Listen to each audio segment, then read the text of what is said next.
Baik, jadi materi untuk mata kuliah manajemen keuangan selama di semester ini adalah bisa kita lihat di silabus ya. Nah, nanti di semester ganjil ya kita akan mempelajari materi manajemen keuangan ya seperti ini ya. Ini bisa kalian lihat di MyBest, ada juga di sana ya. Mungkin ini saya lewatkan, saya langsung masuk ke dalam materi pembelajaran ya. Ini nanti akan saya jelaskan. Nah, jadi di pertemuan pertama ini kita akan masuk ke pengertian dulu mengenai manajemen keuangan itu apa ya, kemudian bagaimana sejarah perkembangan ilmunya ya, kemudian fungsi, tujuan ya, kemudian nanti kita akan lihat gimana struktur organisasi ya kalau di dalam perusahaan ya manajemen keuangan ya. Kenapa? Karena yang jelas yang namanya keuangan itu adalah sesuatu yang sangat penting di dalam perusahaan ya. Apalagi kalau misalnya perusahaan itu benar-benar perusahaan yang besar ya, karena biar bagaimanapun orang-orang yang akan duduk di dalam manajemen keuangan itu nanti harus bisa memberikan advice kepada pimpinan yang lebih tinggi bagaimana ke depannya perusahaan itu ya. Nah, itu nanti kita bahas di hari ini ya. Nah, kemudian di pertemuan kedua ya kita akan masuk ke konsep dasar ya. Seperti apa konsep dasar manajemen keuangan ya. Nilai majemuk ya. Kalau kita bilang di sini nilai majemuk itu semacam nilai yang akan kita dapatkan di kemudian hari. Nah, mungkin ini semua anak-anak dari jurusan akuntansi kan ya. Pasti kalian akan bingung, apa sih perbedaannya akuntansi sama keuangan atau finance ya. Nah, kalau kita di akuntansi, itu kita mempelajarinya itu adalah yang sudah terjadi. Istilahnya waktunya sudah berlalu, waktunya udah lampau. Ya, makanya dia disebut dengan historical cost. Ya, jadi kejadian-kejadian yang sudah terjadi, itu kita analisa. Nah, itu akuntansi. Ya. Nah, tapi kalau di finance, manajemen keuangan, itu dia mempelajarinya yang akan datang. Jadi kejadian-kejadian yang akan datang itu dia prediksi ke depannya seperti apa. Ya, jadi agak bedanya di situ ya. Akuntansi mundur, kalau ini ke depan. Ya. Makanya di sini anak-anak orang finance management, manajemen keuangan itu banyak lebih dipakai dibanding akuntansi. Kenapa? Karena dia lebih berguna. Dia akan bisa meramal untuk beberapa tahun ke depan gitu ya. Sedangkan kalau akuntansi udah terjadi, dia hanya mencatat, dia hanya menganalisa yang terjadi yang kemarin itu seperti apa. Nah, nanti tolong ke depannya jangan terulang lagi. Seperti itu kalau akuntansi ya. Nah, itu yang kita lihat nanti ya. Ya, terus nanti ke pertemuan ketiga kita akan masuk ke konsep penilaian surat berharga ya. Nanti di situ kalian akan mempelajari apa sih barang-barang yang ada harganya di perusahaan. Ya. Kita di sini fokusnya di surat berharga. Itu yang kita maksud di sini adalah seperti saham, ya, obligasi, ya. Nah, kenapa itu penting? Karena disinilah letak dari modal suatu perusahaan. Ya, jadi kita nanti perusahaan itu di dalamnya ada modal kan, ada capital. Nah, capital atau modal di perusahaan itu adalah dalam bentuk saham. Nah, saham itu dimiliki oleh orang per orang ataupun oleh perusahaan. Nah, di sini nanti kita akan melihat bagaimana menilai dari suatu saham, bagaimana menilai suatu obligasi. Ya. Kemudian ada lagi saham preferen, ya. Saham biasa itu apa sih? Nah, itu nanti ada macam-macamnya saham itu ya. Apa beda saham dengan obligasi? Ya, saham itu dia sifatnya jangka pendek ya. Kalau obligasi itu sifatnya jangka panjang ya. Jadi kalau perusahaan-perusahaan yang jangka panjang ya seperti kalau kita lihat perusahaan infrastruktur ya yang membuat jalan tol itu mereka modalnya itu adalah obligasi ya.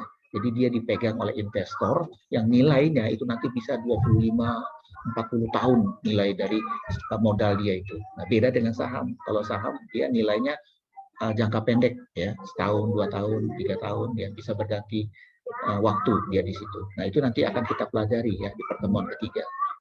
Pertemuan keempat kita mulai masuk ke laporan keuangan. Nah, ini anak akuntansi udah pasti tahu ya. Karena kita pasti larinya ke laporan keuangan ya. Kalian pasti pernah kenal yang namanya neraca, laporan rugi laba ya, laporan cash flow ya, laporan perubahan modal. Nah, itu udah biasa ya. Kita belajar itu di akuntansi keuangan, akuntansi biaya, akuntansi manajemen ya, ataupun dasar-dasar akuntansi ya waktu kalian di semester 1 ya belajar itu ya. Nah, itu di situ ada namanya laporan keuangan. Tapi di manajemen keuangan kita masuknya ke rasio keuangan. Jadi dari angka-angka yang ada di laporan keuangan itu nanti kita analisa, ya. Di analisanya gimana caranya ngebacanya, gimana cara bisa ngebaca laporan keuangan. Nah, di situ nanti kita bahas, ya. Jadi nanti di situ ada analisa common size, ada analisa indeks, ya, macam-macam analisa. Ya. Nah, kemudian di pertemuan kelima keenam kita akan mempelajari konsep modal kerja. Nah, kenapa penting di sini? Ya, inti dari suatu perusahaan itu adalah modal kerjanya atau working capital. Ya, jadi kalau kita ingin mendirikan suatu perusahaan, kita pasti punya modal dulu. Ya, nah modal ya itulah yang nanti kita akan gunakan untuk melakukan operasional perusahaan sehari-hari.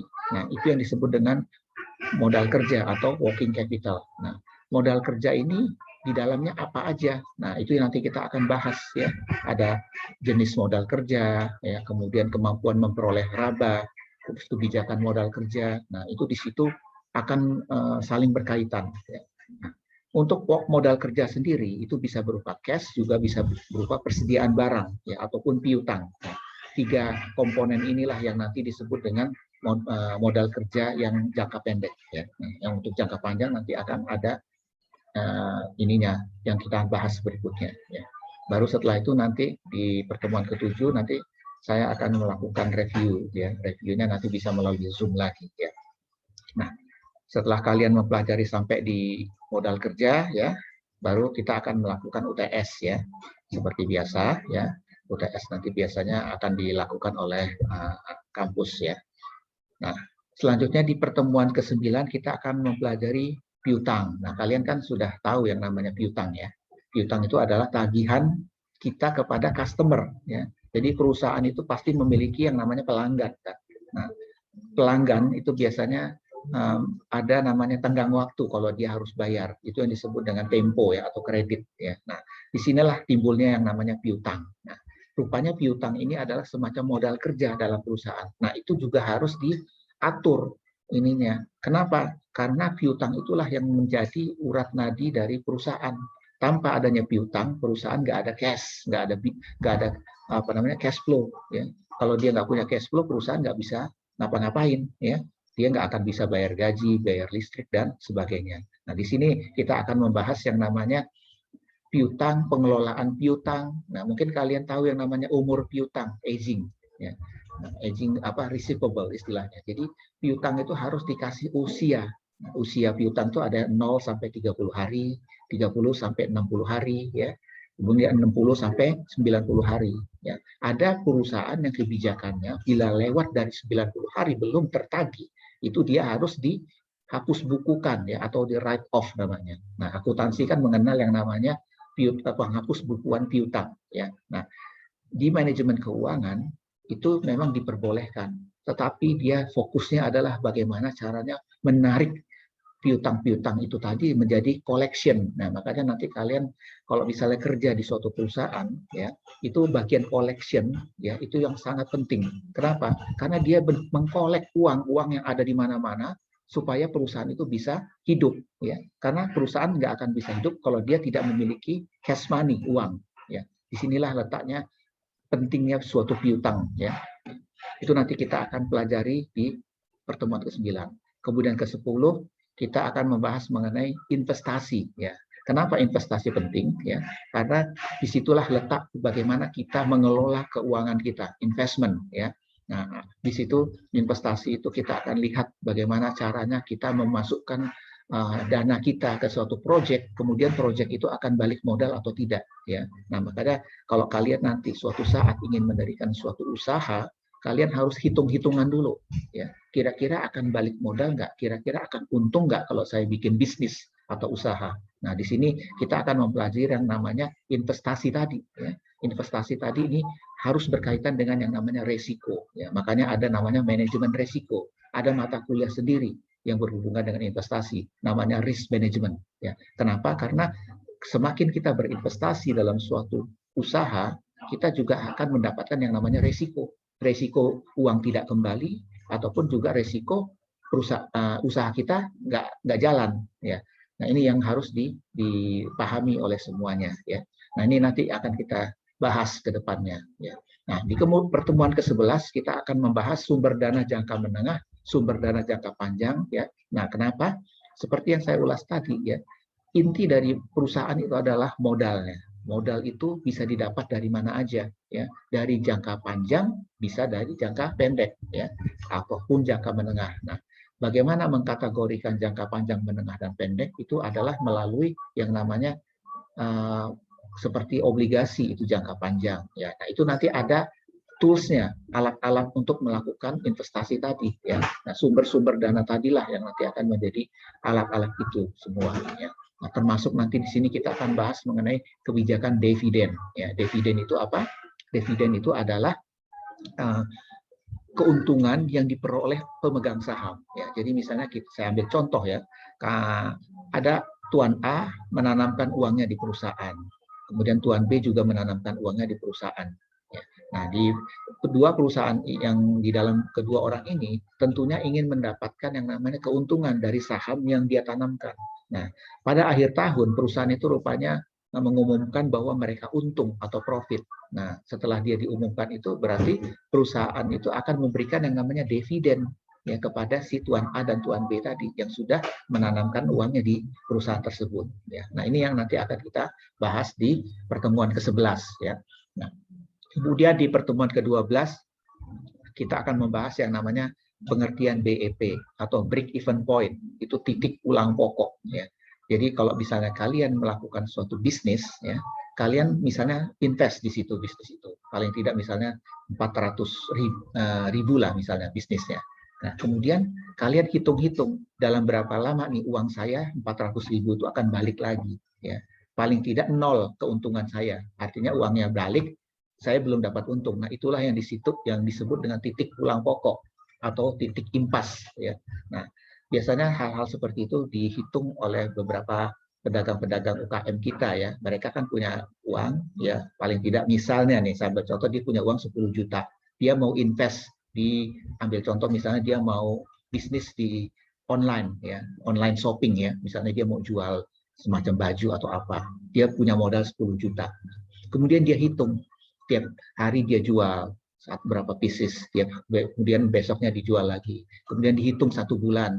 Nah, 1 bulan dia dapat misalnya dihitung-hitung, wah saya udah bisa dapat 2 juta gitu kan. Nah, bulan berikutnya dia jual lagi, dapatlah 4 juta, ya, seterusnya. Nah, begitu dia di bulan keberapa dia bisa mendapatkan total 10 juta, itulah yang disebut dengan titik pulang pokok. Nah, artinya pada saat itu dia sudah balik lagi modal dia. Kemudian yang akan dia terima berikutnya itu adalah keuntungan atau profit ya. Nah, jadi di sini harus dipikirin ya, kira-kira modal kita akan balik berapa bulan nih dari uang yang kita simpan itu, yang kita investasikan ya. Nah, itu nanti kita akan belajar mengenai BEP tadi ya. Nah, di situ nanti akan kita lihat bagaimana perubahan harga jual ya. Jadi kalau misalnya kita menjual produk ya, harganya sebenarnya murah tapi kita jual mahal, akibatnya adalah nggak ada yang mau beli produk itu ya, karena akan bersaing dengan barang-barang lain. Nah, makanya di sini kita harus benar-benar mengerti yang namanya price atau harga jual ya. Ini namanya pricing ya. Jadi kalau kalian nanti belajar di marketing ya, kalau misalnya ada mata kuliah pemasaran, itu mata kuliah yang paling penting itu yang harus dipelajari adalah harga. Bagaimana kita menentukan harga suatu barang atau produk ya. Nah, di sini nanti dibahas di pertemuan ke-12 ya. Nah, baru nanti yang materi terakhir itu adalah manajemen keuangan internasional ya. Nah, di sini yang paling utama adalah bagaimana kita melihat keuangan di masa depan ya, di negara antar negara ya. Dan di sekarang ini pun sudah terjadi ya, apalagi kalau kalian sering lihat di TV ya, yang ada namanya indeks harga saham ya. Misalnya kayak indeks harga saham di Amerika, di New York, harga saham di Jepang, harga saham di Hong Kong. Ya, itu kan ada namanya bursanya sendiri-sendiri ya. Kayak di Amerika misalnya bursa efeknya adalah bursa efek yang ada di New York Stock Exchange ya. Kalau di Hong Kong itu Hang Seng ya. Kalau di Indonesia bursa efek Indonesia. Nah, di situ ada yang namanya indeks harga saham. Nah, itu biasanya suka dilakukan jual beli antar negara ya. Termasuk sekarang valuta asing atau mata uang ya. Ada mata uang US dollar, ada mata uang pound sterling Inggris ya. Nah, Kalau kalian yang pernah melakukan investasi di dua mata uang itu, ya paling tidak pernah bermain di pasar valuta, nah itu pasti pernah akan merasakan yang namanya keuntungan atau capital gain. Ya, misalnya kalian punya uang nih ya, dalam rupiah ya misalnya, terus kalian uangnya 10 juta, kemudian kalian tukar ke dolar, ya tinggal kalian bagikan 14.500 ya, berapa dolar dapatnya. Nah, kemudian kalian masuk ke dalam pasar valuta asing tadi. Ya, di situ ada pergerakan uang yang cepat ya, dalam waktu beberapa detik harga uang beli dan jual terus ya. Nanti pada saat harganya tinggi kalian ambil uangnya, kalian udah dapat untung di situ. Ya, itu yang disebut dengan pasar valuta asing ya. Nah, ini nanti di materi terakhir kita akan belajar di situ ya. Dan itu materi terakhir untuk menuju ke UAS ya. Nah, saya rasa materi yang ini bisa kalian dapatkan nanti satu persatu ya. Yang penting kalian juga rajin tetap mengikuti mata kuliah manajemen keuangan. Kira-kira terlalu cepat nggak nih ya? Kalau misalnya kecepatan, silakan dikasih tahu ya ke saya ya. Ada yang mau ditanyakan nggak? Silakan aja bicara.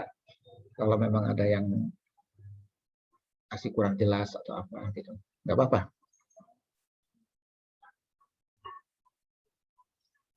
Ya. Nah, jadi saya lanjutkan ya. Ini adalah pustaka ya. Itu adalah buku-buku yang nanti kalau kalian ingin baca ya. Jadi jangan tergantung dari materi yang ada di slide-slide ini ya. Karena paling tidak kalian juga harus baca dari sumber-sumber bukunya yang asli ya. Ini dari karangan Pak Bambang Rianto ya, namanya Dasar-Dasar Pembelanjaan Perusahaan, edisi 4 dari Yayasan Penerbit Gajah Mada ya.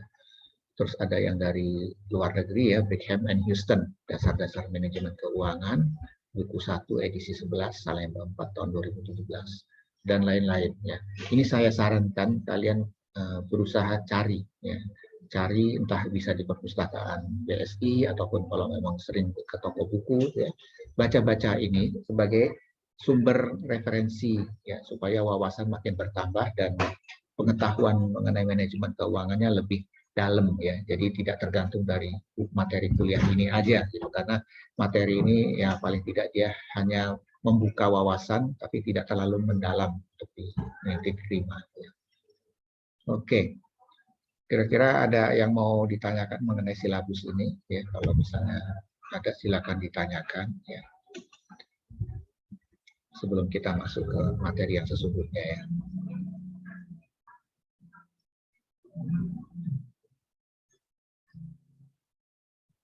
Baik.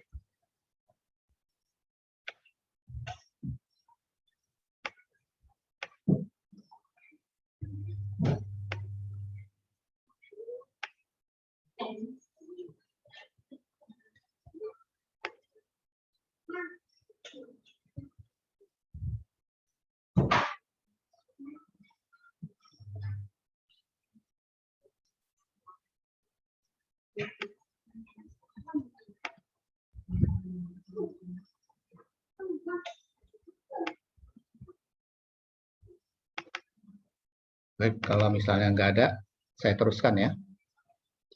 Jadi kita mulai masuk aja ya.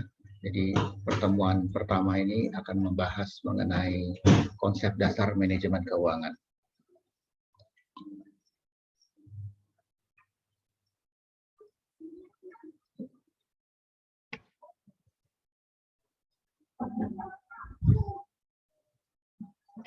Nah, ini kita masuk dulu ke definisi dari manajemen keuangan itu apa ya. Ya sebenarnya yang namanya ilmu manajemen itu ada penggabungan antara seni dan ilmu ya.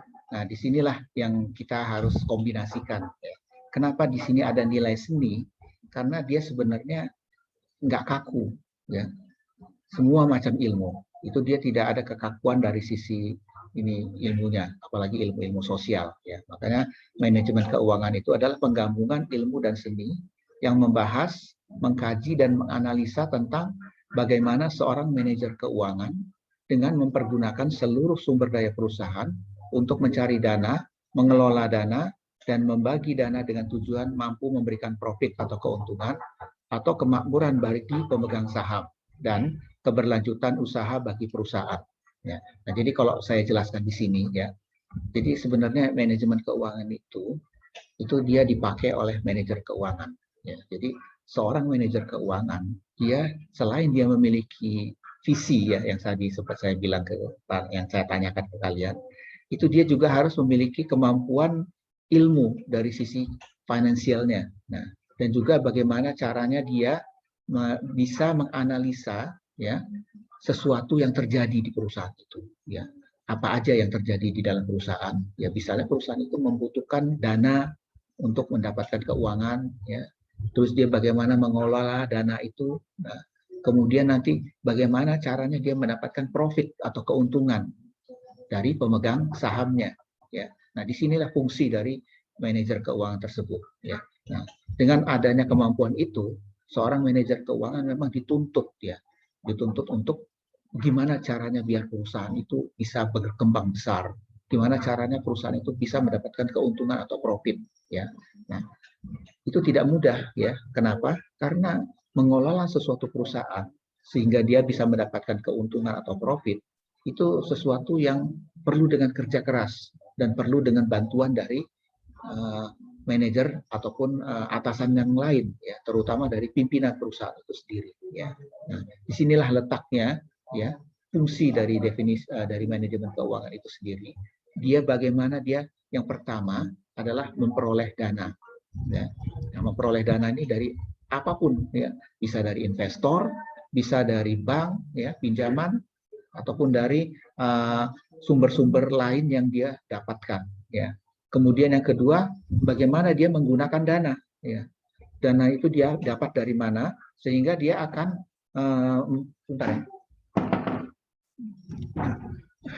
sehingga dari situ dia akan mendapatkan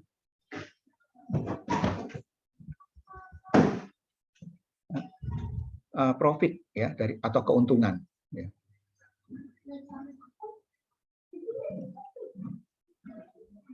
Bentar ya. Bentar ya.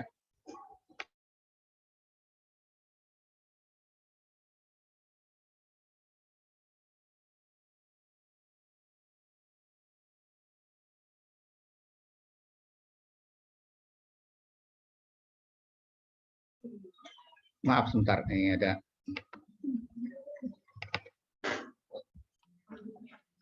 Jadi saya lanjutkan ya.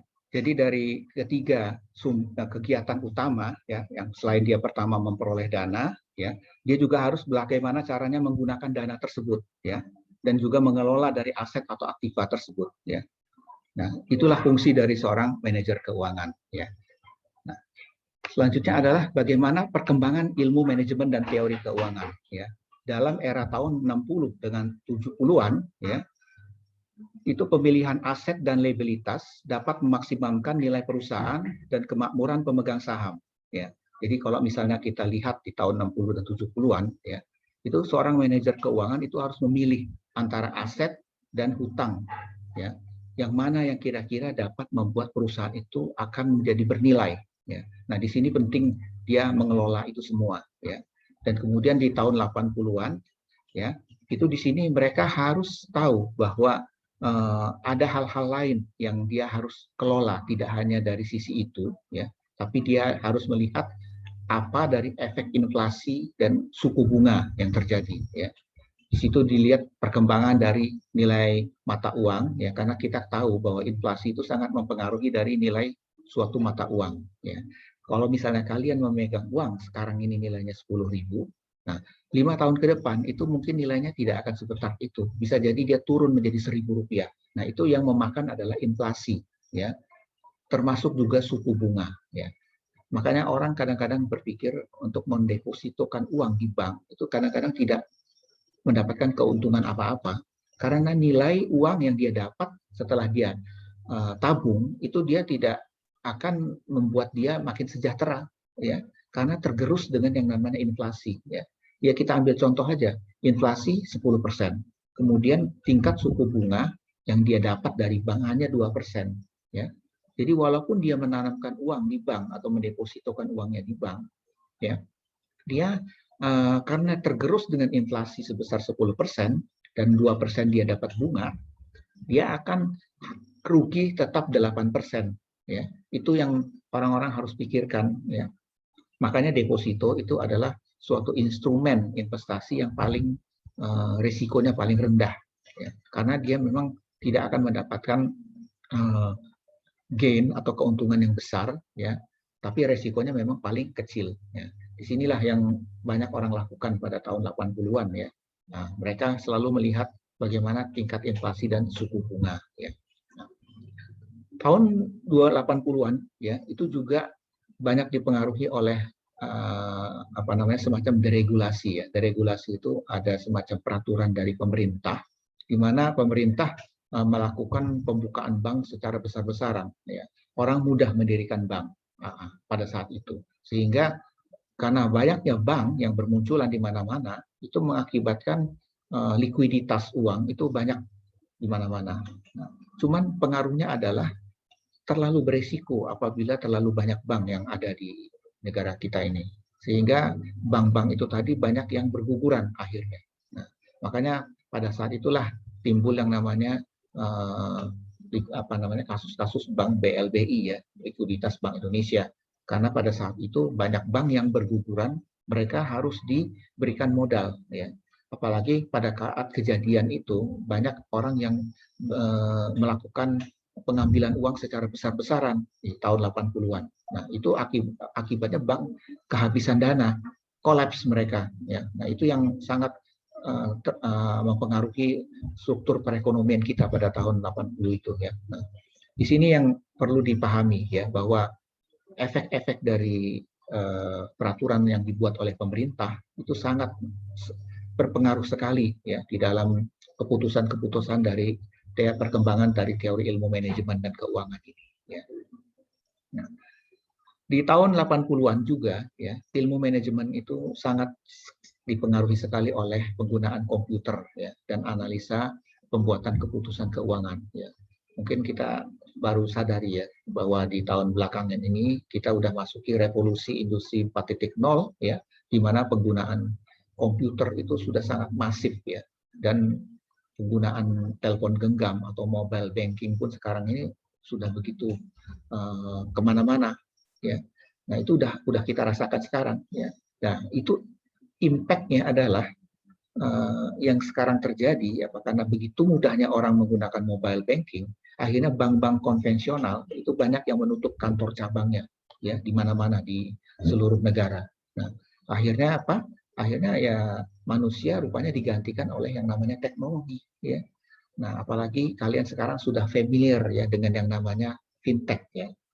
Fintech the financial technology, dia adalah menggantikan fungsi bank, ya. Jadi bank itu sekarang bukan lagi dipegang oleh perbankan, tapi dipegang oleh lembaga-lembaga keuangan, ya.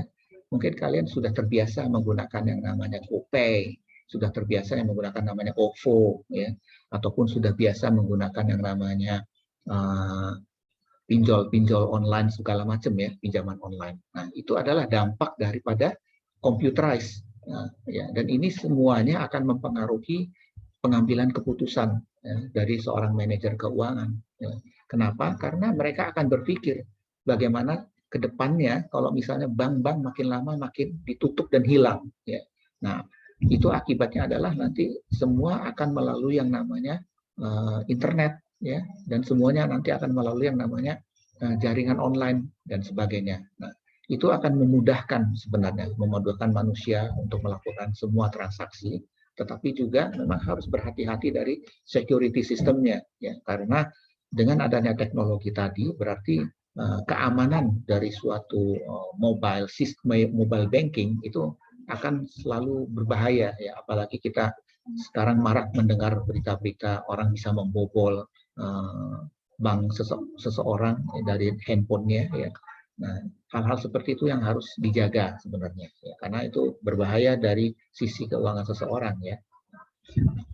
Kemudian yang keempat, ya, adalah pentingnya pasar keuangan internasional. Nah, ini yang tadi sempat saya jelaskan sekilas, ya, mengenai bagaimana di dunia internasional itu orang ramai-ramai melakukan investasi, ya, melalui pasar uang, melalui pasar modal, ya. Nah, dari pasar modal yang saling berkaitan antar negara itu yang mengakibatkan orang-orang itu dapat saling terkoneksi. Ya. Nah, dan itu juga yang akan mengakibatkan banyaknya hubungan antar manusia yang saling mendekat. Ya. Kenapa? Karena begitu mudahnya orang yang ada di sini bisa melakukan investasi di pasar modal di negara luar lainnya, misalnya di Amerika. Ya. Banyak orang Indonesia yang menginvestasikan uangnya di Amerika dan banyak pula orang luar negeri yang menginvestasikan uangnya di Indonesia. Ya, itu adalah konektivitas antar negara yang saling berkaitan. Ya, hyper connected global namanya. Nah, apalagi sekarang ini ya tren ya yang sudah terjadi di masa yang sekarang ini, yaitu mungkin kalian sudah pernah dengar yang namanya Bitcoin. Ya, itu namanya cryptocurrency. Ya, nah itu sebenarnya mata uang yang kita tidak bisa pegang mata uang itu, tapi mata uang itu dia dibuat secara digital. Nah, nilainya satu Bitcoin itu bisa ratusan juta. Nah, begitu banyaknya orang bisa transaksi jual beli ya dengan menggunakan mata uang itu dan tanpa ada yang namanya mengendalikan dari sisi perbankan ya. Karena bank itu tidak bisa melakukan apa namanya sesuatu yang menghambat dari sisi itu. Karena begitu sulitnya mereka harus melakukan yang namanya penghentian ya. Karena yang namanya transaksi digital itu sangat masif ya dan setiap orang bisa melakukannya. Nah, ini yang harus dipahami ya, bagaimana teori-teori tadi itu akan sangat berpengaruh ya, apalagi tergantung di tahun-tahun yang ke depannya ya. Nah, sama dengan era tahun 1900-an ya sekarang ini ya, itu fokusnya adalah manajemen keuangan internasional ya. Jadi pada saat itu pada saat sekarang ini ya, hubungan antar negara yang begitu erat dan begitu dekatnya antar negara ya, apalagi dengan teknologi yang begitu masif ya, makanya fokusnya sekarang ini ke depan ya itu nanti menuju ke global ya secara internasional financial. Jadi perkembangan teori keuangan ya dari mulai tahun 1900 sampai sekarang ya itu sebenarnya secara teori dia tidak pesat ya. Cuman masalahnya adalah teknologinya yang pesat. Nah, dan di sini perlunya penyempurnaan dan pendalaman serta perluasan analisis dari teori yang ada. Perkembangan teori keuangan itu seperti apa ya? Nah, ini yang sekarang sudah terjadi ya. Itu namanya teori pasar modal efisien ya atau efficient capital market theory. Nah, teori ini digunakan oleh pasar-pasar modal atau bursa-bursa efek ya yang ada di dunia. Bagaimana mereka mendapatkan modal secara efisien ya. Kemudian capital structure theory ya ini nanti adalah bagaimana kita melakukan struktur modal ya. Jadi modal itu bisa dibuat secara sedemikian rupa sehingga terstruktur di dalamnya ya. Nah, ini ada di perkembangan di tahun sekarang ini ya teori-teori ini ya. Ada dividend theory ya, ada cash flow discounted theory ya. Apa itu cash flow? Ya, ini adalah aliran kas ya. Jadi seperti yang saya jelaskan tadi, kas itu adalah mutlak di dalam suatu perusahaan itu sangat dibutuhkan, benar-benar dibutuhkan supaya apa? Karena kebutuhan dari kas itu adalah sangat penting untuk operasional dari suatu perusahaan atau company ya. Nah, ini ada teorinya juga namanya teori diskon aliran kas ya atau cash flow discounted theory ya. Nah, agent teori, teori agensi ya. Ini sebenarnya adalah perwakilan dari suatu teori di mana ada semacam teori yang membuat seseorang itu harus berperilaku sesuai dengan agensi ya, perwakilan. Nah, nanti kita akan bahas ke depannya bagaimana ya. Ada lagi teori informasi asimetrik, ada teori portofolio. Nah, ini portofolio ini teori bagaimana kita menginvestasikan uang kita jangan hanya di satu keranjang atau basket ya. Misalnya kalian punya uang, kalian investasikan itu jangan hanya di satu tempat. Misalnya ada uang kalian investasikan 100%-nya di saham ya. Nah, itu berisiko. Nah, jadi ada namanya teori portofolio ini adalah bagaimana membuat pembagian-pembagian portofolio ya, ada di saham, ada di obligasi ya, ada di pasar valuta ya, ada di deposito. Nah, itu komposisinya harus dibuat sedemikian rupa ya. Ada misalnya deposito 10%, di saham 20% misalnya, di obligasi misalnya 30%, sisanya mungkin ditabung di bank. Jadi itu semacam pengklasifikasian investasi ya di teori portofolio ini. Kemudian ada option teori, teori opsi. Ini adalah bagaimana nanti kita menginvestasikan uangnya di saham turunan. Ya. Jadi saham itu nanti punya anak lagi. Ya, di bawahnya saham itu ada lagi saham. Nah, cuma namanya nanti berbeda-beda. Ya. Itu perkembangan ke depannya seperti itu nanti ya. Oke. Nah, sekarang gimana peranan manajemen keuangan? Ya. Nah, awal saya jelaskan tadi ya, bagaimana si manajer keuangan tadi itu berfungsi ya. Gimana caranya saya mendapatkan dana atau raising of fund ya. Jadi dengan dana yang dia peroleh ya, seorang manajer keuangan nanti berpikir ya, ini dana ini nanti dia akan pakai untuk apa ya, atau allocation of fund ya.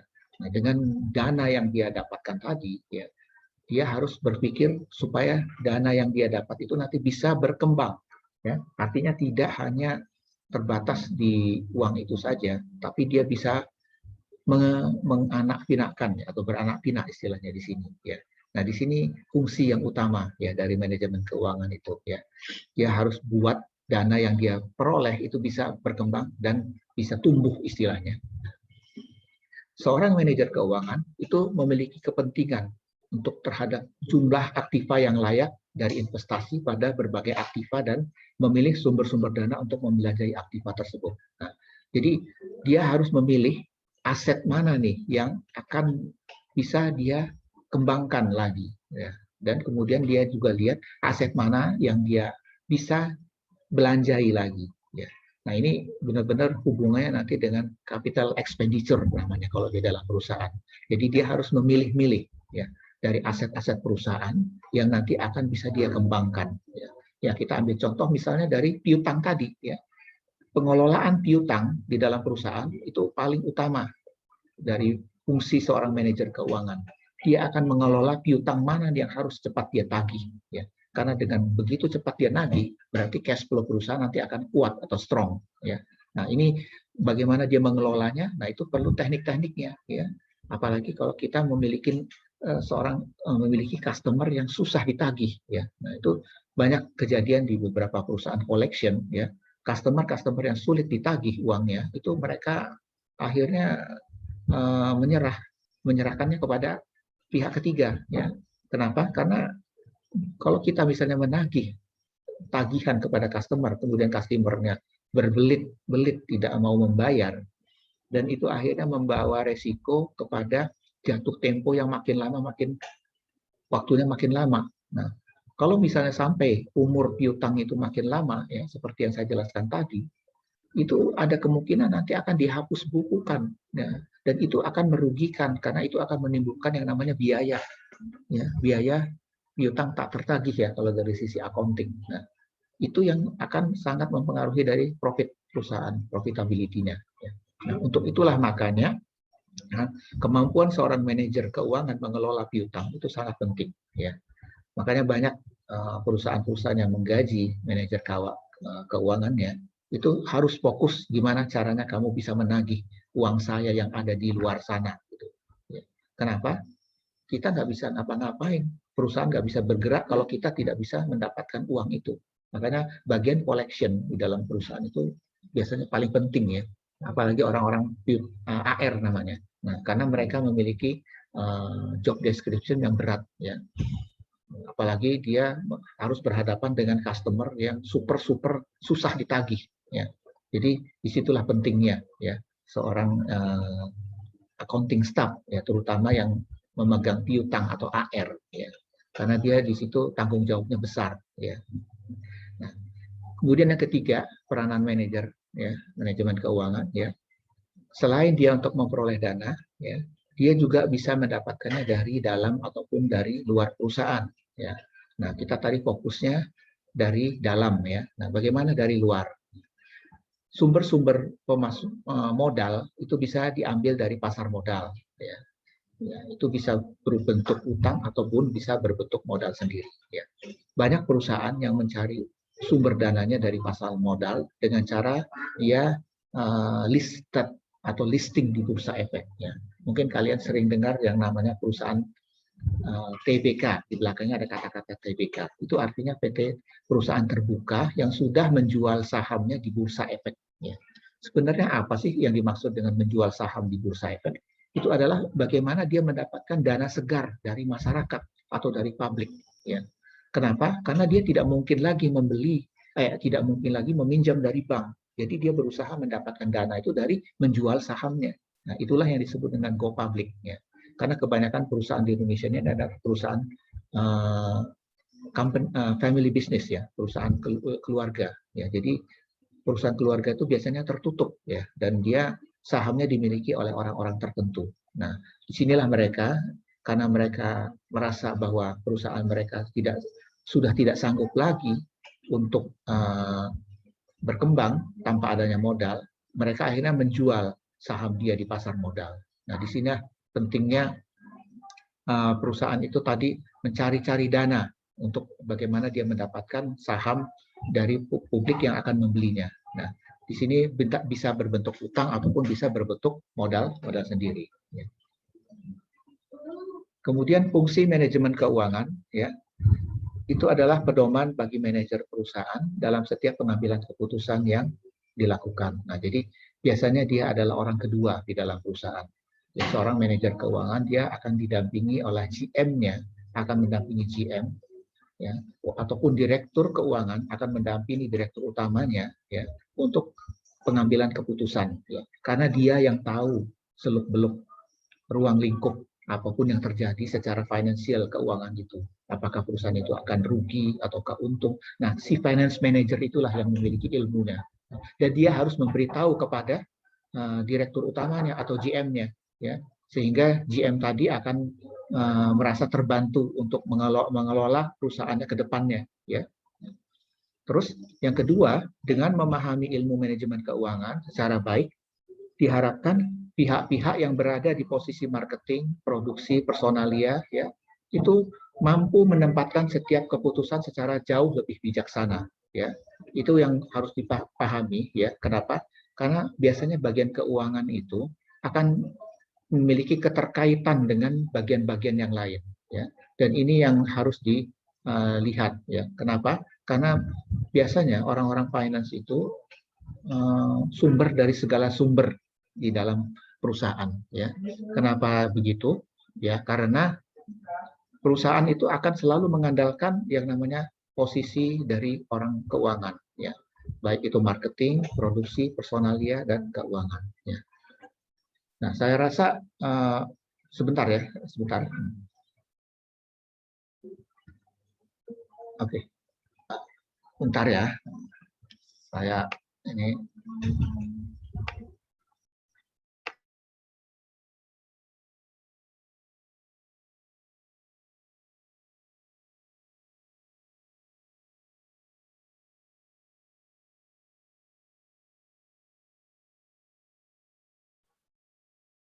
Maaf, ya, saya lanjutkan lagi.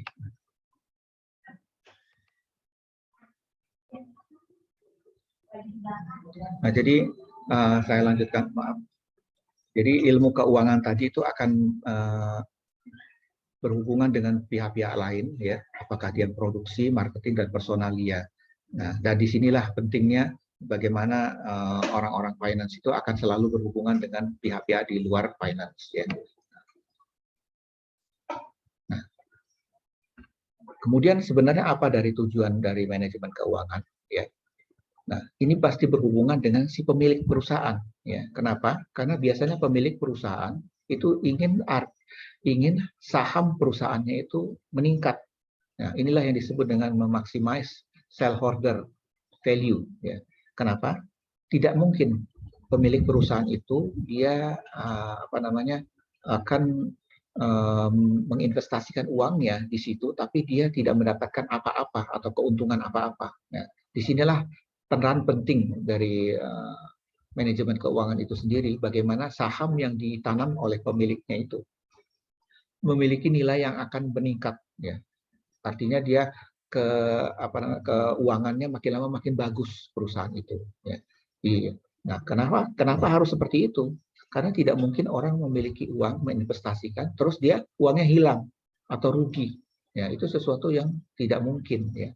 Nah, dan itu harus dihindari ya. Makanya pentingnya mengelola dari suatu keuangan perusahaan ya. Nah, kemudian yang kedua adalah menjaga stabilitas finansial dalam keadaan yang selalu terkendali ya. Ini artinya apa? Cash flow di dalam perusahaan itu adalah sesuatu yang sangat penting ya. Cash flow itu akan bisa bagus kalau dia dikendalikan ya. Pengendaliannya bagaimana? Ya itu tadi melalui yang namanya manajemen keuangan ini ya. Manajemen keuangan bisa mengelola piutang, bisa mengelola persediaan barang, bisa mengelola cash ya. Nah, kalau itu semuanya dikelola dengan baik, maka otomatis cash flow perusahaan juga akan sehat. Nah, kalau cash flow sehat, berarti perusahaan itu bisa bergerak dan bisa melakukan operasionalnya. Ya, nah, itulah pentingnya di sini stabilitas dari keuangan tadi, ya, financial stability. Ya. Nah, kemudian yang ketiga, dia memperkecil resiko perusahaan di masa sekarang dan yang akan datang. Ya. Kenapa? Karena perusahaan didirikan tidak untuk bangkrut, ya, tidak untuk rugi. Dia harus yang namanya sustainability, ya, atau kita bilang adalah perusahaan itu harus bisa hidup selamanya. Ya. Nah, untuk itu, kalau kita mengelolanya dengan tidak hati-hati, tentu umurnya akan singkat. Ya. Banyak perusahaan yang didirikan umurnya hanya setahun, 2 tahun, kemudian tutup. Nah, tapi ada juga perusahaan yang bertahun-tahun, bahkan berabad-abad, sampai sekarang masih survive.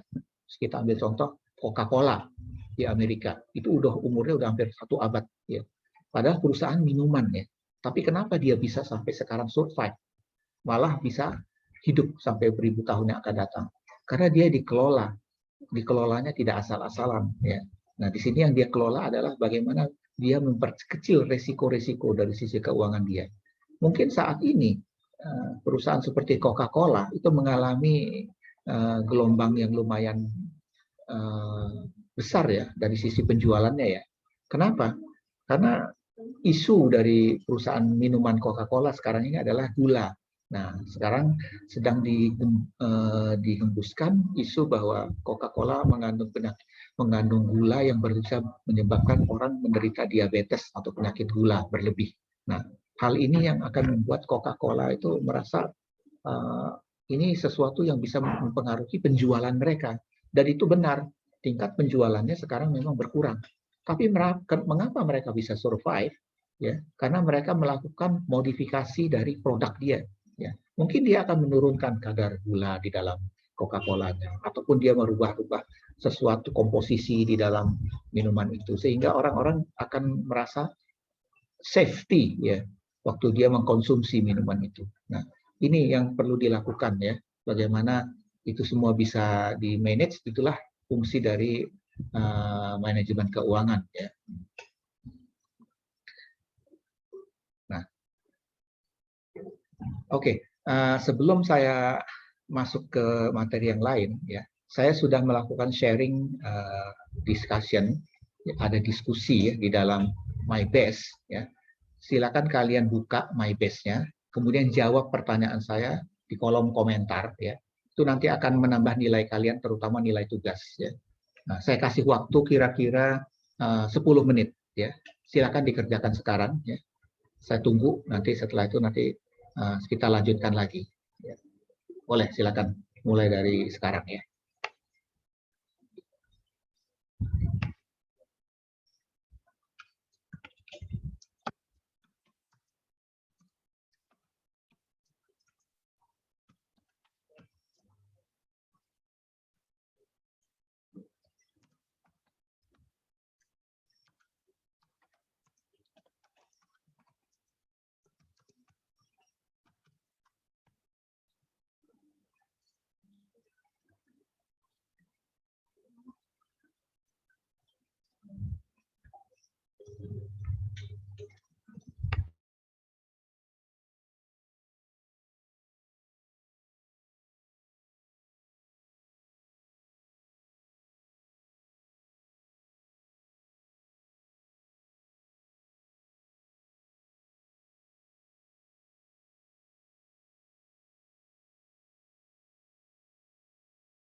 Baik, sudah semua mengerjakan?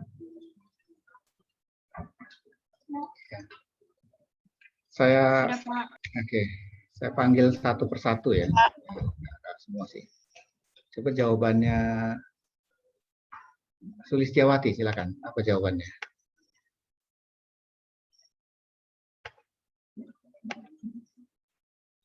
Ya, Sulistiawati, suaranya sudah jawab tadi?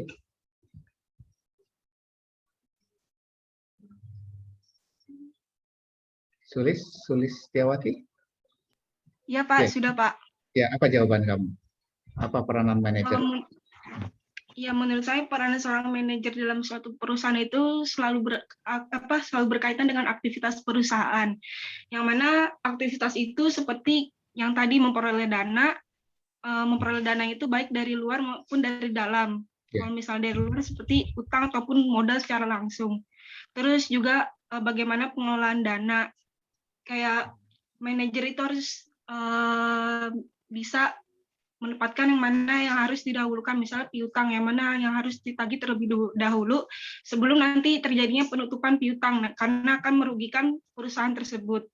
Kemudian bagaimana seorang manajer itu harus mampu mengelola aset yang ada agar aset ini itu benar-benar berguna bagi perusahaan. Jadi perusahaan di mana perusahaan itu akan terus mengalami keuntungan. Terus peran manajer itu juga bagaimana dia bisa mengembangkan dana yang tadi sudah diperoleh, baik dana tersebut dari luar ataupun dari dalam. Kemudian peran manajer itu juga bagaimana dia bisa memperkecil segala risiko yang ada, karena yang tadi Bapak jelaskan, karena perusahaan itu berdiri bukan untuk rugi melainkan untuk mendapatkan keuntungan. Wah, lengkap ya, bagus. Jawabannya komplit, lengkap, dan benar-benar ini. Nanti Makasih, dijawab di itu ya, di komen itu ya, dijawab Sudah, Pak. selengkap itu. Oh, oke. Ya. Baik, yang lain siapa ya yang coba Putra apa jawabannya Putra Aditya? Silakan. Putra, dengar suara saya?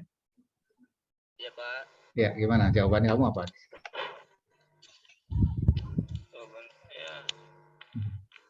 Peran manajer keuangan itu adalah gimana caranya untuk memperoleh dana dan juga bagaimana cara menggunakan atau memakai dana untuk penutupan aktiva yang sangat layak untuk investasi perusahaan untuk memiliki sumber dana untuk membelanjai aktiva untuk kebutuhan perusahaan. Oke. Ada lagi? Udah, Pak. Oh, oke. Oke, ya. Bagus, ya. Makasih. Coba jawabannya Trigianti gimana? Iya, Pak. Trigianti, silakan jawab pertanyaan di kolom diskusi tadi. Jawaban Menurut kamu? saya, iya. Peranan manajer di suatu perusahaan antara lain yaitu sebagai mediator atau penghubung komunikasi seperti pembicaraan kepada karyawannya gitu, Pak, bawahan. Terus pengambilan keputusan, memecahkan masalah, dan membangun tim yang produktif. Itu aja? Ada lagi? Iya, Pak. Udah itu aja. Bagus. Kemudian Devanka. Coba, silakan Devanka. Devanka Regina. Peranan seorang manajer keuangan di suatu perusahaan yaitu orang yang mempunyai tanggung jawab untuk mengelola seluruh fungsi keuangan suatu perusahaan untuk mendapatkan keuntungan.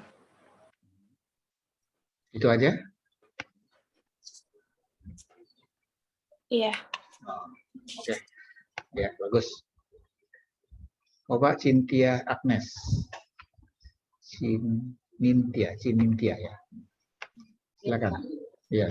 Manajer keuangan itu bertanggung jawab untuk membantu perencanaan bisnis, bekerja sama dengan manajer lain, dan mengambil keputusan penting dalam investasi dan berbagai pembiayaan, Pak. Oke, baik.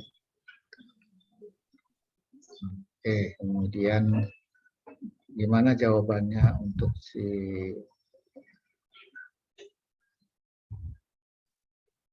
Rehan? Rehan tadi udah belum ya? Rehan Nafis, silakan. Peran manajer keuangan adalah sebagai mengolah kas dan memegang kas yang dijalankan oleh perusahaan dan mendata pengeluaran kas yang dikeluarkan dari perusahaan dan sebagai peran penting dalam pergerakan perusahaan dalam memperoleh keuntungan. Ya, bagus ya. Kemudian Safira Nila. Silakan Safira. Safira.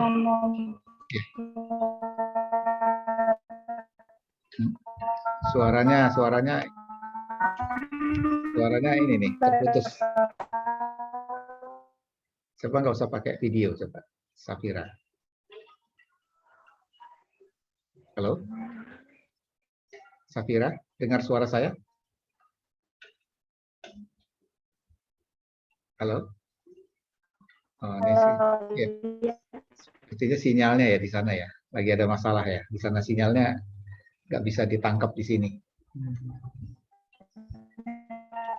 Suaranya kurang nggak bisa didengar. Nah, ini udah. Silakan, lanjutkan. Ya. Kedengaran, Pak? Ya, udah. Coba. Apa jawabannya?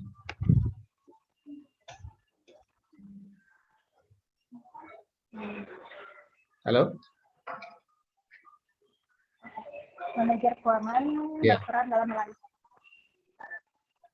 manajer keuangan berperan dalam melaksanakan aliran kas atau dana Ya. dari luar. Halo? Ya, terus. Dari luar ke dalam perusahaan atau sebaliknya dari dalam ke luar perusahaan, yaitu dan pembayaran kembali utang kepada Pak. Oh ya. Bisa diulangi lagi nggak? Ini baru muncul nih videonya. Ya. Manajer keuangan berperan dalam melancarkan aliran kas atau dana Ya. dari luar ke dalam perusahaan ataupun sebaliknya ataupun sebaliknya dari dalam keluar perusahaan, yaitu pembayaran dividen kepada pemilik perusahaan dan pembayaran kembali utang kepada para kreditor. Ya, betul ya. Coba sekarang Indah Suntika. Indah, silakan. Peran manajer yaitu bertanggung jawab untuk membantu perencanaan bisnis dan pengambilan keputusan dengan memberi nasihat keuangan yang sesuai dan membantu memecahkan masalah keuangan yang ada di perusahaan. Ya, baik ya, semuanya jawabannya hampir sama ya, dan semua jawaban juga benar ya. Ya, nanti tinggal kalian kembangkan aja bagaimana lebih jauh lagi fungsi-fungsi dari peran seorang manajer keuangan. Baik, saya lanjutkan lagi ya yang tadi ya materinya. Karena kita hari Jumat, jadi mungkin nggak akan full sampai jam 11.40 ya. Ya.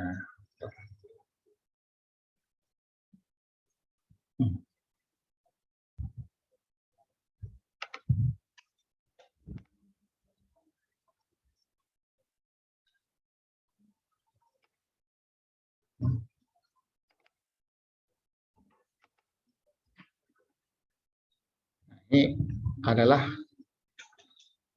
beberapa peluang karir ya.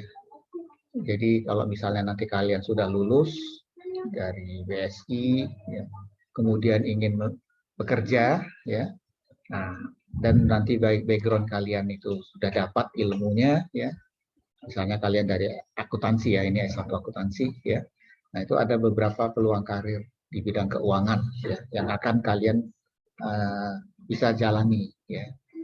Nah, yang pertama ini adalah budget officer ya. Jadi kalau misalnya di perusahaan-perusahaan besar ya, apalagi perusahaan-perusahaan multinasional ya, perusahaan yang disebut perusahaan multinasional itu adalah perusahaan yang memiliki cabangnya ada di seluruh negara di dunia ya.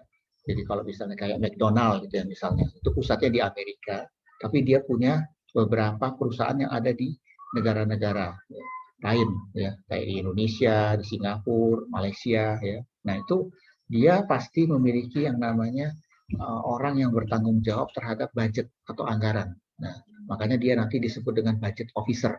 Ya. Nah, orang ini punya tugas, ya, bagaimana dia bisa mengumpulkan data dari semua bidang, dari semua departemen. Ya. Dan dari situ mereka nanti akan membuat yang namanya penganggaran untuk tahun ke depan. Ya. Makanya kalau di beberapa perusahaan besar, itu yang namanya pembuatan budget itu di bulan-bulan Oktober. Ya. Nah, biasanya bulan depan nih. Bulan depan ini, Oktober ini nanti akan mulai dikumpulin semua data-data dari departemen penjualan, sales berapa, departemen marketing berapa budgetnya, ya, terus dari departemen produksi berapa budgetnya, ya. Nah, nanti dari departemen personalia juga ditanya berapa budgetnya. Nah, masing-masing itu harus mengumpulkan budget kepada si budget officer ini, karena dia semacam poolnya, tempat untuk mengumpulkan semua data, ya.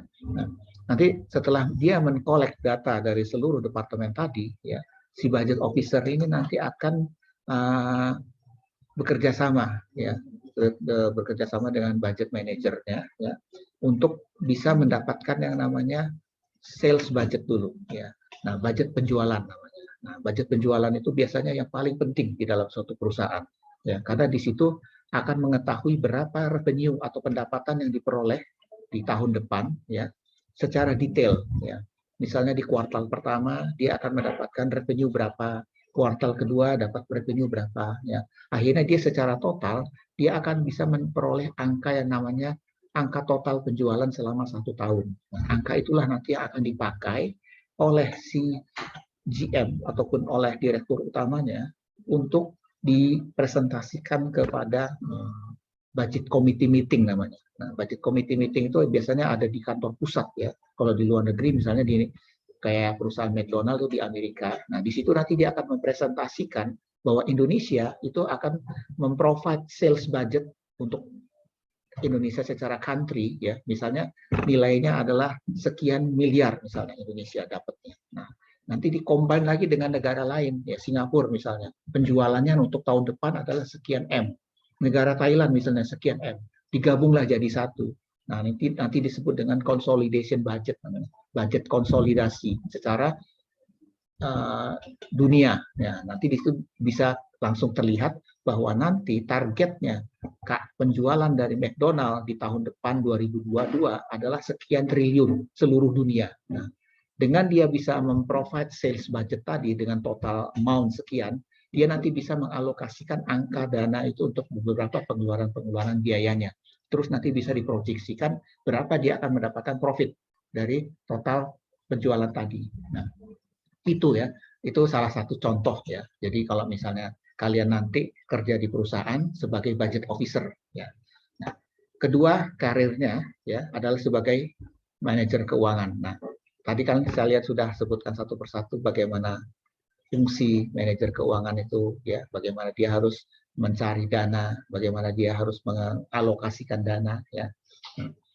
Itu yang paling utamanya di situ, ya. Nah, tapi yang pekerjaan lain, ya, yang utamanya adalah bagaimana dia memanage keuangan cash flow perusahaan, ya. Itu yang paling utama dari kerjanya finance manager, ya.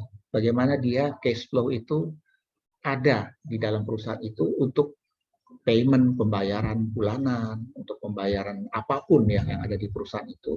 Dan juga secara ini dia harus memantau uang masuk dari sisi perusahaan tadi, yang seperti saya jelaskan tadi, ya. Piutang-piutangnya dia harus bisa monitor, ya. Kemudian payment yang jatuh tempo dia harus bisa monitor, jangan sampai telat bayar, ya. Karena kan kalau sampai telat supplier itu dibayar pasti dia teriak, ya. Nah, termasuk nanti si finance manager dia harus bisa mengelola pajak perusahaan, ya. Dia harus bisa meminimal risiko-risiko pajak, ya, karena pajak itu secara tidak langsung akan menghabiskan cash flow perusahaan, ya. Nah, disitulah fungsi yang kedua, ya, kalau kalian berkarir di bidang finance. Nah, yang ketiga adalah finance manager dan finance director di perusahaan multinasional. Ini yang sudah saya jelaskan tadi, ya. Jadi kalau dia di perusahaan multinasional, dia nanti akan banyak berhubungan dengan pemilik yang ada di luar negeri, ya. Kenapa? Karena nanti dia harus meeting dengan bos-bos dia yang ada di luar sana. Ini yang udah saya alami ya, seperti yang saya jelaskan tadi di awal-awal ya, bagaimana pekerjaan saya di beberapa perusahaan multinasional ya, itu saya harus bolak-balik untuk melakukan meeting dengan atasan saya yang ada di luar ya. Jadi misalnya saya ambil contoh ya, waktu saya di Dentsply, saya sebagai financial controller untuk Indonesia, saya harus bertanggung jawab dengan finance director saya yang ada di Dentsply Asia yang base di Hong Kong. Nah, jadi itu komunikasi itu yang harus terjadi ya, karena kita harus melaporkan, harus reporting terhadap atasan kita ya. Itu yang saya waktu itu kerjakan ya. Nah, itu karir di perusahaan multinasional seperti itu ya. Nah, keempat adalah sebagai financial analyst dan finance officer pada lembaga keuangan ya. Jadi kalau kalian nanti juga berminat ya di perusahaan-perusahaan lembaga keuangan ya, lembaga keuangan itu ada yang bank, ada yang bukan bank ya. Kalau yang bank ya, udah pasti kalian di situ akan berkarir dari mulai awal ya. Apalagi kalau bank-bank pemerintah ya, itu dia kalau mau rekrut karyawan itu pasti dari benar-benar ya dari fresh graduate, karena nanti dari situ dia akan training mereka, karena mereka asumsinya orang-orang yang baru lulus itu nol pengetahuannya mengenai banking. Nah, makanya mereka di situ akan di training, dilatih untuk mendapatkan ilmu perbankan ya. Nah, kalau di beberapa perusahaan lembaga bukan bank ya, contohnya leasing ya, di situ kalian bisa menjadi seorang financial analyst ya. Financial analyst itu orang yang bisa memprovide data-data kas konsumen ya. Jadi kan perusahaan leasing itu adalah perusahaan pembiayaan yang meminjamkan uang kepada nasabah. Nah, sebelum nasabah itu mendapatkan loan atau pinjaman, dia harus dianalisa oleh seorang financial analyst. Nah, seorang financial analyst dia akan melakukan analisa terhadap keuangan dari individu perorangan. Ya, dia lihat pendapatannya berapa per bulannya, kemudian dia punya utang atau tidak. Baru setelah itu nanti dia akan ngasih keputusan orang ini bisa dikasih pinjaman atau tidak. Nah, itu profesi sebagai financial analyst ya. Nah, itu juga menarik ya. Jadi nanti kalian juga bisa berkarir di situ ya, di perusahaan leasing ya. Ada FIF, ada BFG Finance ya, macam-macam ya. Nah, ataupun berkarir di perusahaan asuransi ya. Ya. Kalau perusahaan asuransi di situ kalian akan menjadi seorang insurance ya. Orang-orang yang bisa mencari nasabah asuransi ya. Mungkin ada beberapa yang pernah ditawarin untuk asuransi ini, asuransi itu. Nah, itu mereka pasti akan mengejar-ngejar kita untuk menjadi nasabah dia ya. Asuransi itu unik sebenarnya ya. Kita harus membayar premi ya untuk sesuatu yang tidak terjadi, yang tidak kita ketahui akan terjadi di diri kita. Itu asuransi ya. Jadi dia akan menginsure jiwa kita ya. Kalau misalnya asuransi jiwa ya. Jadi kita tuh sudah diasuransikan kalau di jiwa. Jadi amit-amit kalau kita meninggal ya, kita nanti sudah ada uang untuk anak istri kita, seperti itu. Itu perusahaan asuransi ya. Nah, kalau perusahaan pegadaian ya ini pasti semua sudah pada tahu ya. Jadi barang-barang yang aset-aset yang bisa digadai, nah itu bisa ditaruh di perusahaan pegadai, kemudian kita mendapatkan uang tunai ya. Nah, di situ kalian juga bisa menjadi financial analyst ya. Jadi dia bisa seperti juru taksir namanya ya. Jadi dia bisa menaksir nilai suatu barang ya, misalnya emas ya, ataukah sekarang ini kendaraan kan udah bisa digadai ya. Nah, ya. Ada laptop ya, komputer ya, ataupun kamera ya kalau di pegadaian yang biasa. Nah, itu orang-orang yang bekerja di situ dia sebagai financial analyst ya. Dia harus bisa menganalisa customer ya. Customer ini kira-kira bisa dikasih pinjaman atau tidak ya. Yang dia lihat adalah bagaimana kemampuan bayarnya, kemudian bagaimana barang yang digadainya itu ada nilai atau tidak. Biasanya di situ kalau pegadaian. Ya. Nah, itu peluang yang keempat kalau bekerja di sektor keuangan ya. Nah, yang peluang yang kelima, ya ini yang menarik ya. Jadi ini orang-orang yang bekerja di perusahaan saham ya. Perusahaan saham itu kalau kita bilang itu namanya perusahaan efek ya, atau kita sebut juga dengan perusahaan securities ya. Orang-orang yang bekerja di perusahaan saham itu dia memiliki kemampuan bagaimana bisa menganalisa juga ya. Jadi dituntut kemampuan melakukan analisa ya, terutama dia harus bisa menganalisa customer-nya ya. Dan yang paling penting kalau kerja di perusahaan saham, dia harus bisa menganalisa pergerakan harga saham naik dan turun ya.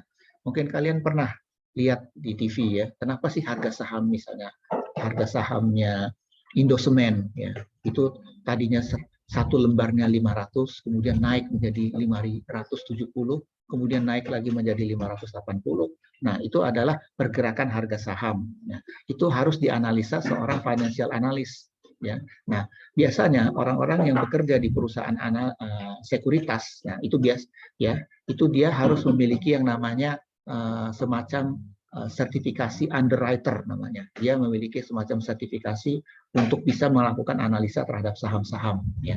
Nah sebenarnya bekerja di perusahaan pasar modal itu juga peluang yang bagus ya, karena tidak ada limitation atau keterbatasan ya. Kenapa? Karena itu tergantung dari diri kita. Kalau misalnya kita memiliki kemampuan analisa yang baik, ya kita bisa mendapatkan capital gain yang tinggi di situ. Makanya banyak orang yang menjadi broker kalau kita bilang, ya karena di situ uang yang kita bisa peroleh itu bisa tidak ada batasnya, ya tergantung keahlian kita memainkan saham di situ. Ya itu yang orang-orang yang bergerak di perusahaan sekuritas pasar modal. Ya makanya kalau kita pernah nonton ya film-film bursa yang di Amerika, itu orang-orang yang kerja di bursa efek sana di New York Stock Exchange itu kaya-kaya semua mereka. Ya umur-umur masih muda dia udah bisa jadi miliuner. Ya karena bisa memainkan saham dia. Bisa muter-muterin uang orang di situ, ya kan?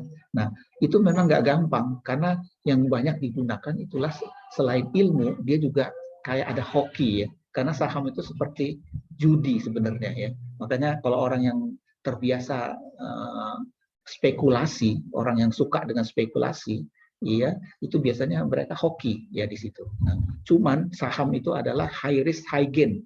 Makin tinggi kita dapat duitnya, tapi resikonya juga tinggi ya. Nah, itu yang harus kita pahami ya di situ ya. Nah, itu karir-karir di pasar modal ya, kalau kita bergerak di pasar modal keuangan. Kemudian,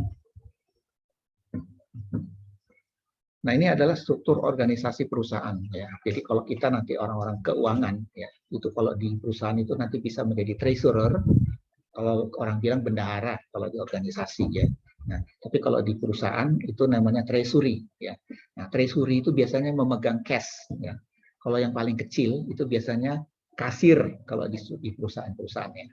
Kasir ya, dia megang keluar masuknya duit uang ya. Paling gampang kita lihat bisa kasirnya di Indomaret, di Alfamart. Nah, itu kita sebut dengan bendahara itu atau treasurer ya. Nah, dia tanggung jawabnya adalah uang masuk dan ngamanin ya, jangan sampai hilang ya, karena kebanyakan orang-orang itu harus nombok kalau sampai dia hitung di akhir toko tutup kok uangnya kurang, catatannya segini, nah dia harus nombokin, ya itu gak enaknya di situ ya. Ya orang yang bekerja di bank pun juga ya biasanya sebagai teller ya itu juga begitu, di teller itu dia harus menerima uang orang dan juga harus membayarkan uang orang juga di situ ya. Kalau di perusahaan atau organisasi itu ada juga namanya controller atau administrasi pembukuan atau akuntansi. Nah ini yang biasanya disebut accounting staff akuntansi ya. Dia bertanggung jawab terhadap laporan ya. Jadi dia nanti harus menginput jurnal, kemudian dia harus membuat buku besar, general ledger ya. Biasanya itu semua udah dilakukan oleh sistem ya, karena nggak seperti yang zaman dulu harus dicatat ya. Misalnya ada pembelian secara kredit, apa jurnalnya ya, pembelian pada utang dagang ya. Nah, terus penjualan secara kredit jurnalnya apa? Piutang pada apa namanya? Lupa jadi saya. Penjualan secara kredit ya. Berarti apa? Ada yang tahu nggak penjualan? Piutang pada penjualan, Pak. Oh iya betul ya. Saya yang basic malah kadang-kadang suka lewatnya. Nah itu sekarang ini dibantu oleh sistem akuntansi ya. Jadi kalian nggak perlu susah-susah lagi ya, karena sistem akuntansi nanti yang akan melakukan itu. Jurnal debit kreditnya sudah ada. Nanti paling di akhir bulan ada closing. Nah di situ baru kita bisa tarik laporan neraca rugi labanya secara otomatis. Ya. Nah ini nanti biasanya staff accounting yang melakukan itu ya. Nah, jadi kalau kita ambil kesimpulannya ya dari seluruh yang kita bahas tadi ya, itu berarti yang pertama itu keputusan alokasi ya dana baik yang dari dalam perusahaan maupun dari luar perusahaan ya pada berbagai bentuk investasi ya, itu adalah sesuatu yang paling penting ya di dalam perusahaan. Ini adalah fungsi keuangan yang pertama. Ya. Kemudian yang kedua, keputusan pembiayaan atau keputusan struktur modal itu berkaitan dengan bagaimana mendapatkan dana yang akan digunakan untuk memperoleh aktiva real yang diperlukan. Jadi dengan kita melakukan keputusan investasi tadi, maka kita nanti harus memiliki modal, yang nanti di situ modal itu dapat digunakan untuk membeli aset-aset yang penting kalau kita nanti melakukan seluruh aspek daripada keputusan perusahaan. Ya. Nah, yang ketiga ini yang paling penting adalah keputusan investment atau investasi, investment decision ya. Jadi di sini seperti yang saya jelaskan di awal, ya, investasi itu sama aja dengan menanamkan modal kita baik dalam bentuk aktiva maupun dalam bentuk real, ya aktiva real ataupun dalam bentuk financial. Ya. Nah ini adalah keputusan yang akan dikelola oleh perusahaan. Sudah saya jelaskan di awal bahwa investasi yang kita lakukan itu nanti harus berimbal balik ya. Makanya di sini dengan dimaksud dengan return on investment ya. Kenapa? Karena kita melakukan investasi tentu kita harus memikirkan apa yang akan kita dapat di kemudian hari ya. Nah, makanya nanti di sini akan berpengaruh terhadap aliran kas ya, untuk yang masa yang akan datang. Nah, di sini keputusan investasi itu meliputi penentuan aktiva real yang dibutuhkan dan dimiliki perusahaan. Nah, jadi kalau nanti kalian sudah menjadi seorang manajer keuangan, ya ini tanggung jawabnya ya.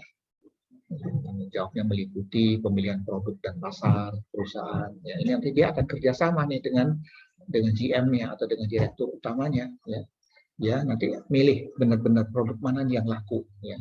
Terus kemudian perusahaan ini akan menjual barangnya di mana nih? Ya, di area-area yang padat penduduknya ataukah di area-area yang kurang menarik. Nah itu nanti ada keputusan ini harusnya tanggung jawab bersama nih antara si GM dengan si finance manajernya. Ya.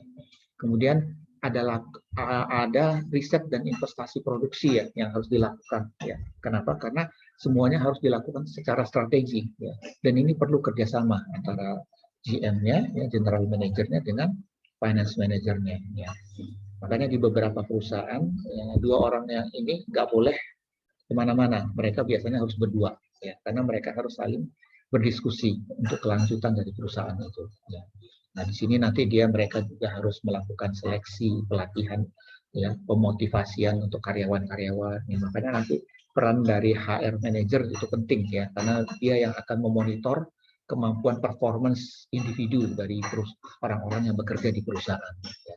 Nah, tanggung jawab yang lain adalah bagaimana dia mendapatkan dana dengan biaya yang murah. Nah makanya biasanya finance manager akan selalu mencari sumber pinjaman atau loan itu dengan bunga yang semurah-murahnya. Karena kalau dia sampai bunganya tinggi, itu nanti akan memberatkan dari sisi perusahaan untuk membayar. Ya. Makanya harus dipikirkan cost of capital, ya, artinya biaya yang paling murah dari setiap loan yang diperoleh. Ya. Dan yang terakhir adalah penyesuaian terhadap lingkungan ya, dan persaingan yang selalu berubah. Nah, ini biasanya kompetisi ya. Jadi di antara perusahaan itu kan saling berkompetisi dan itu akan selalu ditemui dimanapun dan kapanpun. Nah, tapi itulah dinamika dalam suatu perusahaan. Oke, saya rasa materi yang pertemuan ini sudah selesai ya. Jadi nanti kalian bisa baca lagi ya keputusan manajer keuangan dan sebagainya. Ya. Nah, ini bisa saya skip ya, keputusan manajemen keuangan, penganggaran nanti akan kita bahas di tahap-tahap berikutnya. Ya. Nah, nanti ada latihan ya, kalian bisa selesaikan latihan ini ya, udah saya kirimkan di itu ya, di My Best ya. Mumpung masih ada waktu ya, setelah sesi ini selesai bisa kalian selesaikan. Batasnya adalah hari Kamis depan jam 11 ya. Tolong dikerjakan secepatnya supaya kalau lewat dari batas yang saya kasih nanti tidak akan saya nilai ya. Nah, kemudian hal lain adalah kalau misalnya mengerjakan soal itu jangan dikirimkan filenya ya, tadi saya sudah jelaskan ya, tolong linknya aja yang di-send ke saya dan tolong akses ya dibuka kalau misalnya menggunakan Google Drive, karena banyak mahasiswa yang masih tertutup aksesnya, jadi nggak bisa saya buka, akhirnya tidak bisa dinilai. Ya. Itu saja. Kalau ada yang kurang jelas, silakan, masih ada waktu bisa ditanyakan. Bapak mohon maaf Pak, Ya, Sulistiawati, ya silakan. soal latihannya jawabannya aja nggak apa-apa ya Pak? Atau pakai Oke. soal? Nggak apa-apa. Jadi tulis aja jawabannya, misalnya A apa gitu ya, B apa, ya, nggak apa-apa. Yang penting Baik, linknya Pak. ya. Oke. Terima Ada kasih, lagi? Pak. Ya, sama-sama. Ada lagi yang kurang jelas dari awal, materi awal sampai yang sekarang ini?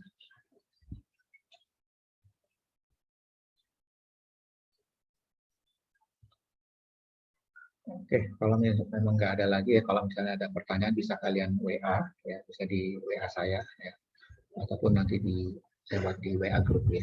Saya rasa itu saja untuk pertemuan siang ini. Ya, mudah-mudahan bisa kalian pahami dan cerna apa yang saya jelaskan. Dan saya rasa kuliah ini saya selesaikan sampai di sini. Ya, semuanya selamat siang dan terima kasih. Ya, Assalamualaikum. Siang, Pak. Siang, Pak. Terima kasih. Terima kasih. Pak. Terima kasih, Ya. Pak. Yang Pak, terima kasih. Pak. Ya.